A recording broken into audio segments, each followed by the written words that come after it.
a descent into Tibet being largely ignored in the world media in ways that I think can be quite worrying for your narrative unless rapidly corrected.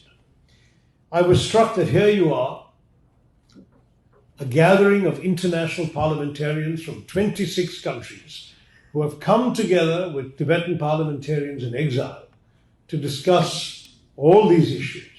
And there is practically no journalist from a major American publication, let alone an international news agency or an international publication. And I think whether it was because you didn't invite them or because you did and didn't try hard enough, or you tried hard enough but they still chose not to come, whatever the cause may be, this is damaging. And it's damaging because the story is intrinsically interesting, but people only realize it is interesting if they hear it being told.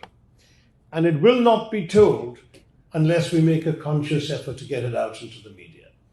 Of course, some of us can use social media for the purpose, and we should and we must, but getting media organizations to pay attention is very much part of the challenge. Awareness building, the challenge of awareness cannot be underestimated.